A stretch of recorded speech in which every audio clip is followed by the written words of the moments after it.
What if the greatest desire of millions was your own personal hell? What happens when a soul's scream of pain becomes the anthem of a generation, and every round of applause sounds like a nail in your own coffin? There is a point where art, pain, and fame meet and consume the artist whole. Welcome to The Truth, Dark Psychology. Today, we will unravel the mind of a man who became the voice of a generation simply by trying to silence his own. He didn't want to be an icon, but his resistance made him a martyr. If the complexity of the human psyche intrigues you, subscribe and join us to explore the darkness behind the stage lights. The central paradox of Kurt Cobain is that his authenticity was the very tool of his own torture. He expressed a visceral pain and a genuine discontent with the world, and the world in response turned him into a product of mass consumption. Every song that was a personal exorcism, like Smells Like Teen Spirit, became a party anthem for the very society he despised.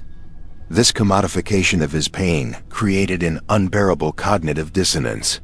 He was being celebrated for all the wrong reasons, loved for an image he not only didn't cultivate, but actively rejected, generating a vicious cycle of self-loathing and resentment. The music industry, with its predatory logic, saw a gold mine in Cobain, the reluctant hero. They manipulated his nonconformist image to sell it as the new form of conformity. He became a walking billboard for teenage angst, a brand of authenticity in a plastic world. This external manipulation was a mirror of his internal turmoil. He felt like a fraud, a sellout, precisely because his success was built on the purity of his misery. Fame did not corrupt him in the traditional sense. It validated his worst fears about himself and the phoniness of the world. Psychologically, this is the equivalent of being applauded for bleeding. The audience and the industry demanded more from the wound that never healed, because the blood was beautiful and sellable. Cobain found himself trapped in a performance he never wanted to star in. The more he tried to push away from the spotlight, wearing shabby clothes, giving chaotic interviews, and sabotaging his own performances, the more the public idolized him for his authenticity. He could not escape the character they had created for him, a character that was a distorted and simplified version of his complex pain. This dynamic reveals a dark aspect of cultural consumption, our tendency to romanticize the pain of others. For our own entertainment and catharsis, we turn artists into avatars for our own unresolved feelings. Cobain became the receptacle for the anxiety of an entire generation, a role he never asked for and one that was too heavy for any human being to bear. The adoration of the public was not a balm, but an acid that corroded his identity, leaving him increasingly isolated within his own success. The consequence was a profound isolation, even while surrounded by millions of fans. He couldn't share his joy without feeling like a traitor to his art, nor his pain without it being instantly analyzed, packaged, and sold. Every note he played, every word he wrote, was sucked into the vortex of fame, losing its original meaning to him. He became a stranger in his own life, the voice of everyone but himself. Kurt Cobain's art cannot be disentangled from his deep childhood wounds. His parents' divorce and the subsequent family instability, being passed from one relative to another, instilled in him a chronic sense of abandonment and inadequacy. This childhood trauma became the raw material for his creativity. His lyrics and melodies are a map of his fractured emotional landscape, filled with a longing for belonging and a rage at rejection. Music was his only refuge, the place where he could transform the ugliness of his pain into something with a harsh, undeniable beauty. However, the same trauma that served as fuel for his artistic genius was also the poison that corroded his psyche. The pain was not just a source of inspiration. It was a constant, debilitating condition. He suffered from chronic stomach pain, which many believe had a psychosomatic origin, a physical manifestation of his emotional anguish. Heroin, initially, may have been a desperate attempt at self-medication, a way to silence both the physical and emotional pain that had haunted him since childhood. This duality of trauma is a central element in the dark psychology of the tortured artist. The source of their creative power is inseparable from the source of their self-destruction. For Cobain, creating was not a choice but a compulsive need to process the internal chaos. However, by exposing his wounds to the world, he kept them open, reliving the trauma with every performance. Success only amplified this cycle, demanding that he revisit his worst moments night after night, to the delight of a crowd that did not understand the personal cost. The instability of his early years also shaped his cynical worldview and his inherent distrust of people and institutions. He longed for connection but expected betrayal. This distrust extended to the music industry, his bandmates, and even his fans. He felt fundamentally different, an observer looking in on a world to which he would never truly belong.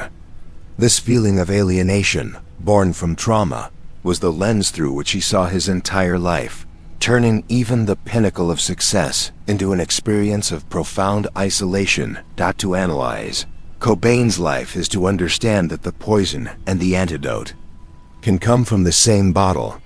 The music that temporarily saved him was fed by the same pain that was slowly killing him. He was trapped in a Faustian pact with his own past, where every flash of genius was paid for with a piece of his soul. The tragedy is that, in the end, the poison proved stronger than the fuel, and the darkness from which his art was born ultimately consumed him. Kurt Cobain's charisma was an anomaly. He did not possess the polished charm, the sexual arrogance, or the expansive stage presence of the rock stars who preceded him. His charisma was an anti-charisma, born from his raw vulnerability and his evident disdain for all the trappings of fame. He presented himself as someone who did not want to be there, and it was precisely this reluctance that made him irresistible. In a world saturated with artists desperate for attention, Cobain's indifference was an act of rebellion that the public interpreted as the highest degree of authenticity. This dynamic operates on a principle of reverse psychology. By rejecting the role of an idol, he became the perfect idol for a generation disillusioned with the false promises and artificiality of pop culture. His refusal to play the fame game signaled that he was real. He wasn't selling a product. He was sharing an uncomfortable truth. Fans didn't see him as an unattainable star, but as one of them, someone who understood their pain and alienation because he felt it even more intensely. This deep identification created an almost messianic bond. The control he exerted over his audience, however unintentional, was immense. His apathy was powerful. An interview where he seemed bored or a show where he seemed disinterested didn't diminish his mystique. On the contrary, it enhanced it. It was proof that he wasn't there to please, which paradoxically was immensely pleasing. He subverted the power relationship between artist and audience. Instead of seeking the crowd's approval, the crowd desperately sought his, waiting for any glimpse of passion or engagement that would validate their worship of him. This form of passive charisma is magnetically attractive, but also dangerous for the one who possesses it. Cobain was not consciously manipulating his audience with this stance. He was simply being himself. However, he found himself at the center of a personality cult that he had no idea how to lead or escape. His authenticity became its own golden cage. Any attempt to change, to perhaps even enjoy a moment of his success, would be seen as a betrayal, a breaking of the character the public had fallen in love with. In the end, the charisma of the nonconformist was a trap. It drew the world close to him, only for him to feel more suffocated and misunderstood. His inability to perform the traditional rock star role was what defined him, but also what sentenced him. He showed the world that silence can be louder than a scream, and that the rejection of power can be the most potent form of control. A dark lesson he himself paid the ultimate price to teach. Kurt Cobain's narrative seems haunted by a sense of inevitability. His lyrics, interviews, and even his visual art were saturated with themes of death, decay, and self-destruction long before his fame exploded. Songs like "I Hate Myself and I Want to Die," even if the title was said with irony and the dark imagery, in his journals created a prophecy he seemed psychologically compelled to fulfill. Fame did not create this darkness, but it acted as an accelerant, providing the means and the pressure for the prophecy to become reality. This is a classic case of the psychological concept of a self-fulfilling prophecy. When an individual deeply believes in a certain outcome for their life, they may unconsciously behave in ways that make that outcome inevitable. Cobain built an artistic identity around pain and annihilation. When the world embraced him for it, he was trapped. To remain authentic to his own art and the image the public had of him, he had to continue inhabiting that space of despair. A happy, well-adjusted Kurt Cobain would be a contradiction, a betrayal of his own brand. The pressure to live up to this dark persona was immense. He was the poet of pain, the martyr of grunge. How could he escape this role without becoming a fraud in everyone's eyes, and more importantly, in his own? His drug addiction, his isolation, and his depression were not just symptoms of his illness. They also became part of the performance. He was living out the script he had written for himself, a script that had only one possible ending. The media and the fans actively participated. In this prophecy, there was a morbid fascination with his fragility, an implicit countdown hiding behind every cover story and every analysis of his lyrics. The public romantically associated his genius with his pain, creating a dangerous expectation. To continue being a genius, he needed to continue suffering.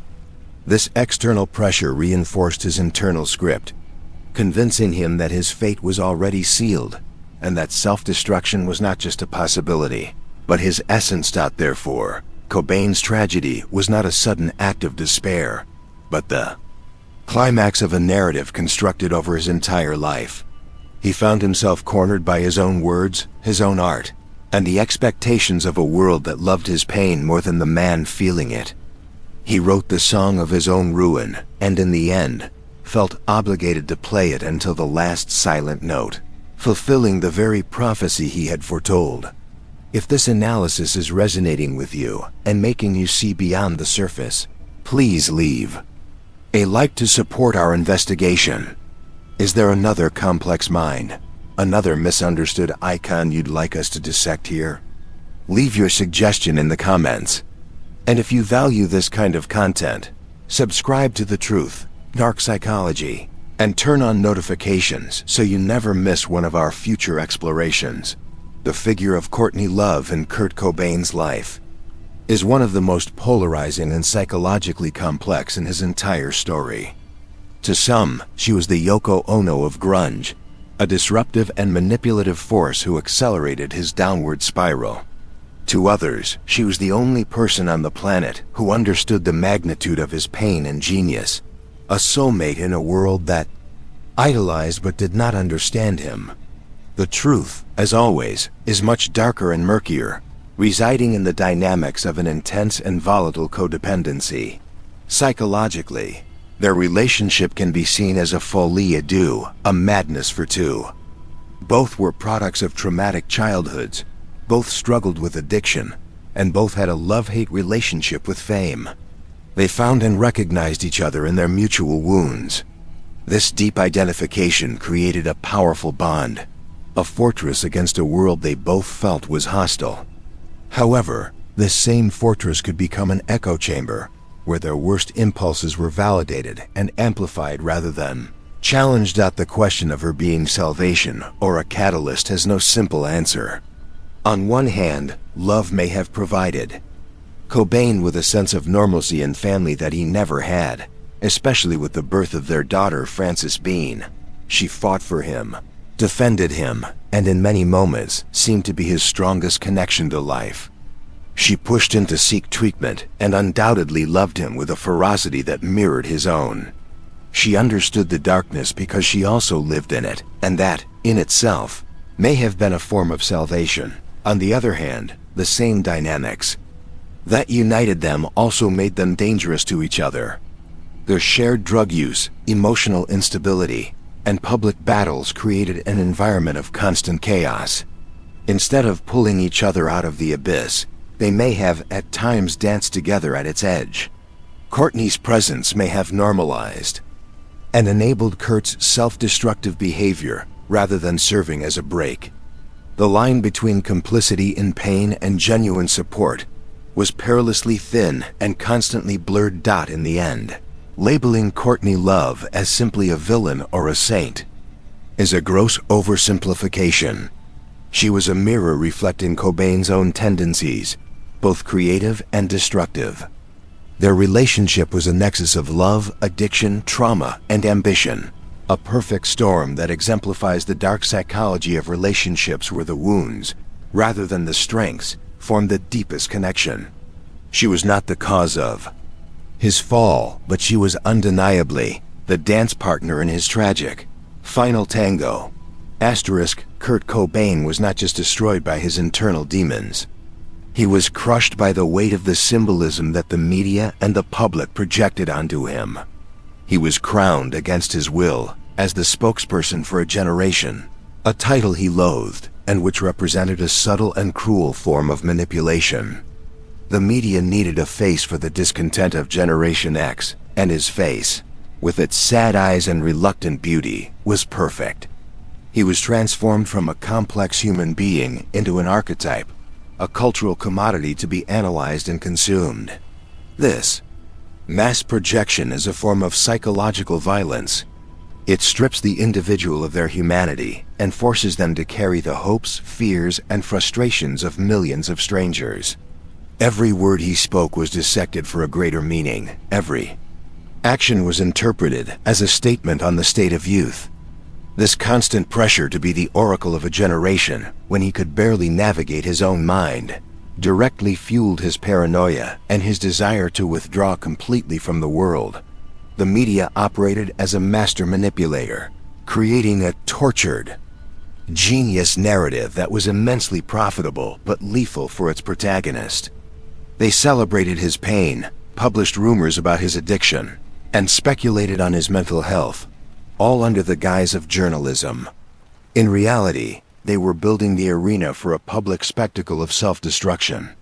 Cobain felt like an animal in a zoo, constantly watched, prodded, and judged, with nowhere to hide from the relentless surveillance of a fame he never desired. This dynamic created a dangerous feedback loop. The more the media labeled him as troubled and suicidal, the more he felt trapped in that role, and the more his self-destructive behaviors were reinforced. He tried to fight back, using humor and sarcasm in interviews, but his attempts were often interpreted as further proof of his instability. He couldn't win the game because the rules were written by the same machine that benefited from his impending tragedy. The weight of being a symbol in the end became unbearable. The person Kurt Cobain was obliterated by the icon Kurt Cobain. He was no longer fighting just his depression and addiction, but a mythical image that had a life of its own. The dark lesson here is about how culture can consume its heroes, loving them to death by turning them into mirrors of its own needs, forgetting that behind the reflection, there's a fragile human being who simply wanted to be left alone. Kurt Cobain's death, which immortalized him in the infamous 27 Club, leaves us with dark and uncomfortable lessons about the nature of art, mental illness, and the cult of celebrity. The first and most crucial lesson is the dangerous romanticization of the tortured artist. We, as a culture, have a morbid tendency to believe that great suffering is a prerequisite for great art. Cobain's story is the ultimate example of this fallacy. His genius existed despite his pain, not because of it. By romanticizing his agony, we ignore the real illness that needed treatment, not applause. Another crucial lesson lies in the concept of authenticity taken to the extreme. Cobain was revered for being real in a fake world. However, his pursuit of a pure, uncompromising form of authenticity led him to a dead end. He felt that any form of compromise, any moment of happiness or success, was a betrayal of his artistic identity. This rigid mindset prevented him from evolving and from finding a way to reconcile the artist with the man. The dark lesson is that authenticity without flexibility and self-compassion can become a form of self-annihilation. His story is also a scathing indictment of how we deal with mental health, especially in men. He exhibited all the classic signs of severe depression and trauma, but these signs were reinterpreted as part of his rock star persona. Instead of intervention, he received adoration. His pain was seen as poetic, not pathological. His tragedy forces us to ask, how many times do we ignore someone's cries for help because the sound of them is aesthetically pleasing or fits a narrative that is convenient for us? Cobain's relationship with fame teaches us about the corrosive power of receiving what you do not desire. For him, fame was not a prize, but a punishment. It amplified his insecurities, validated his paranoia, and robbed him of any chance at a private life where he could battle his demons away from the public eye.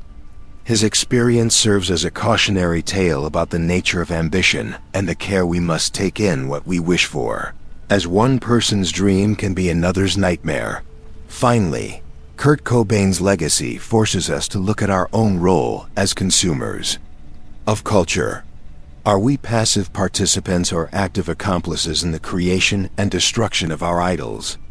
His life and death expose the thin line between admiration and exploitation, and challenge us to seek a more empathetic relationship with the artists who provide the soundtrack to our lives. The darkest truth is that Kurt Cobain did not want to die for his art. He wanted to live, but the world and he himself made that impossible. The human mind is a labyrinth of light and shadow, and the most famous stories often hide the darkest truths. To continue unraveling the psychological mechanisms behind history's most impactful figures, subscribe to The Truth, Dark Psychology. Leave your comment with your reflections on the price of fame, and turn on notifications so you never miss a dive into the truth. Until the next video.